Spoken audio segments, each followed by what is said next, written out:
Hey everyone, my name is HSR, and I have a question. Do you remember when albums had hidden songs on them?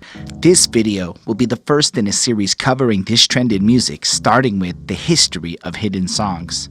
Later videos will cover the best examples of how artists have hid tracks amongst their works, including the reasons why they chose to do this.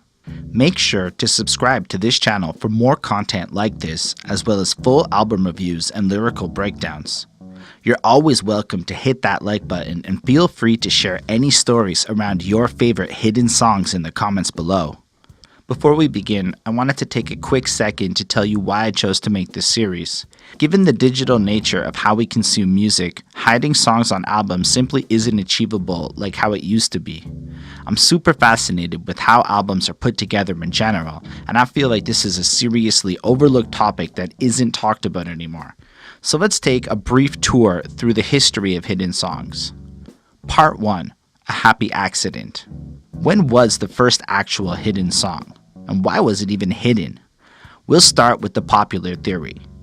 There was a young teenage sound engineer. In fact, he's the Grammy Award-winning John Kurlander, and he was working on the final cut for the upcoming Beatles project Abbey Road. Paul was listening to the final cut, and at the end, there was a 23-second song called Her Majesty. Paul said, "Cut it, I don't really like it." And at this time, the studio's policy was to not actually delete any of the material that the Beatles had recorded, but instead tuck it away at the end so it could be archived. So instead of deleting it, John left a 20-second pause and then put the track Her Majesty. This version, including Her Majesty after that pause, is the version that the Beatles actually heard. And they had no idea it was coming. So when the album ended, they started talking, considering what they just heard, and then out of nowhere, this song starts playing. And they loved it so much that they decided to keep it, and alas, the first ever secret song was intentionally added to an album. I say intentionally because it's worth bringing up a slightly earlier example of an album that produced something that could qualify as a hidden track. You can let me know in the comments if you think it counts. When an album finishes on an old record player, it locks into an outer groove. And on the album that the Beatles put out in 1967, Sgt. Pepper's Lonely Hearts Club Band, there was a short sound collage that's tucked away into this groove. On older record players, this groove would continue playing and spinning until you actively went up and stopped the record player. So that means that the Beatles essentially created a sound that would loop until you stopped it. It's also worth noting that The Who did something similar by chanting out Track Records, which is their label, with heavy distortion on their album The Who Sell Out. Over the 70s and 80s, many records were released exploiting the runoff groove to either comedic effect or even to hide songs intentionally. It was basically a fun Easter egg for bands to add some additional flair to their album. Part 2. Let's focus on vinyl. Back in the day, they discovered that you could double groove a vinyl record. The groove or the index of the record is where all the sound is kept, and each song has a specific place you're supposed to put the needle down. With the double grooved record, when you put the needle down to start a song, it could go down one of multiple possible soundtracks, meaning that if you put it a little to the left, you might get song 1, and if you put it a little to the right, you might get song 2. Now this is actually an old idea dating back to as early as 1901.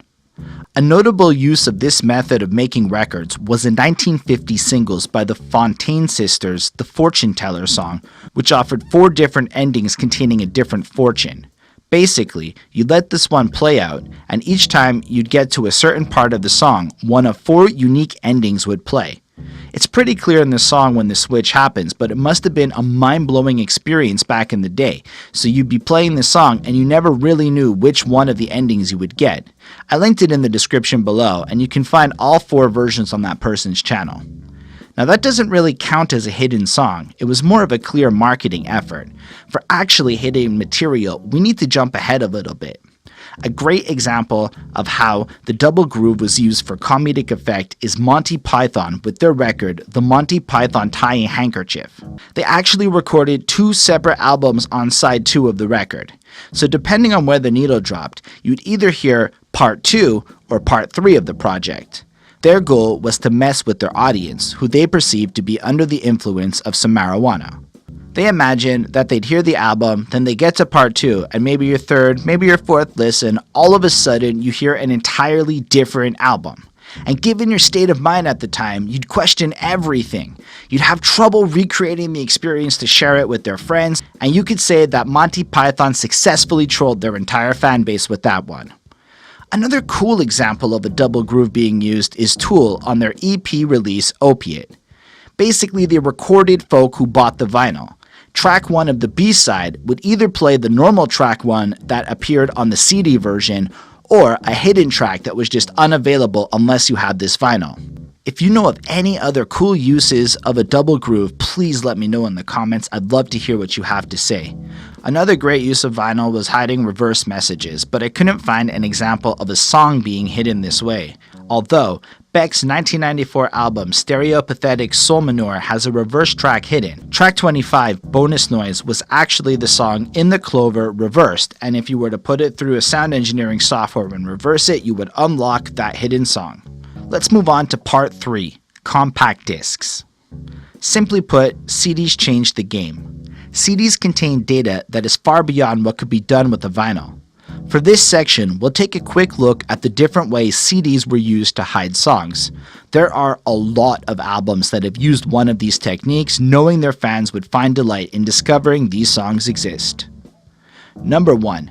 Not listing it on the cover or the track list.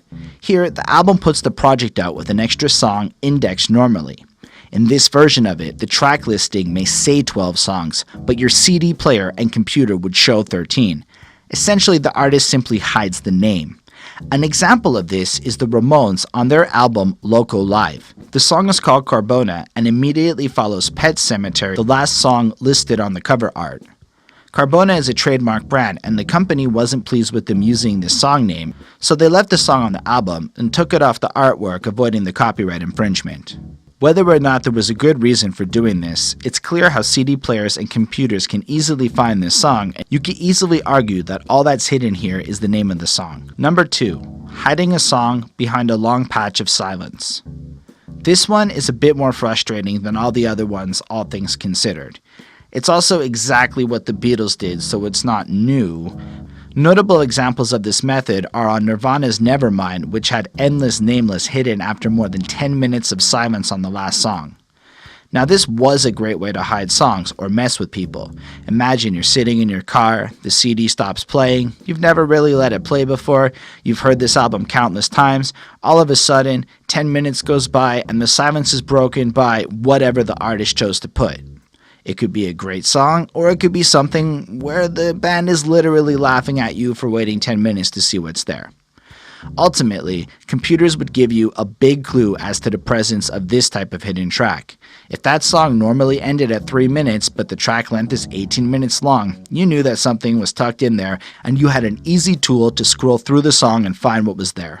Number 3 is a bit different. It's a long series of silent tracks. So say an album has 13 actual songs. They may have track 12 be followed by 11 silent tracks of a couple of seconds each. And this is meant to trick you into turning it off, thinking that all these extra tracks are really nothing. But if you were to actually stick it through, track 24 would turn out to be a full-length and proper song, and typically this would be done at the end of an album. A noteworthy exception to this is on Korn's Follow the Leader, but you could honestly say the whole album was hidden. The first 12 songs are 5 seconds of silence each, making a minute of silence before the album even starts. This was done to honor a deceased fan, and to kind of troll us all a little bit. Computers that show track length very much invalidate the secrecy in this one, and you could easily just rip the songs off the disc and add them to your playlist, ignoring the silent ones. A more interesting method is hiding songs in the pre-gap. The pre-gap is that little 2-second bit between songs, although it doesn't have to be 2 seconds. Sometimes it can be the entire length of a song. When they make a CD, each song is time-stamped so that the CD player knows when to start playing.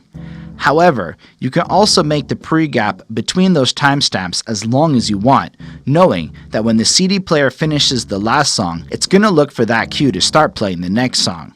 The CD player wouldn't naturally play the content that is found before the cue.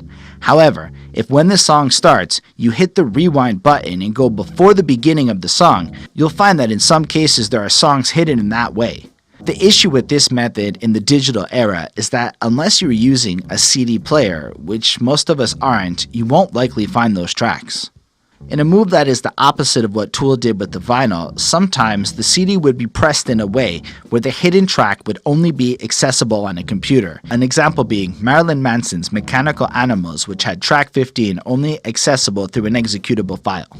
Now, as time's gone on, there are more complicated uses of hidden tracks that when songs are mixed or distorted in a way where you would need to extract the song or its pieces onto a computer and use a sound editing software to clean it up yourself. The best examples of these will be covered in later videos in this series. So to wrap up, hidden tracks in the way that they used to be are almost entirely a thing of the past. Sure, vinyls and CDs are still being printed, but we're all more likely to go to YouTube or Spotify to consume our music these days. And even if a track is successfully hidden to an album, as soon as it was found out, all the bloggers and YouTubers would make content spoiling the surprise, sharing it around the internet as fast as possible. And as you all know, the internet isn't exactly known for keeping secrets.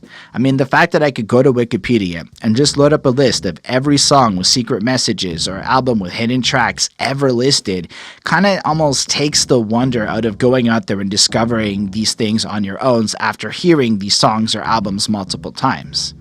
I want to use this series to find the best examples of hidden songs and tell you the stories behind them. In the meantime, what are your favorite hidden songs? Let's swap stories in the comments. Thank you so much for watching. It means the world that you would stick with me through this video. And a special shout out to MOZART and LYNDELL Williams, our awesome patrons. If you like this video or want to check out our podcast and find yourself wanting to support us, this is absolutely the best way at patreon.com/behindthatsuit. Subscribe to this channel if you want to see more content, like this video if you did, and let me know what you want to see me cover next. Thanks everyone for watching, have a great day.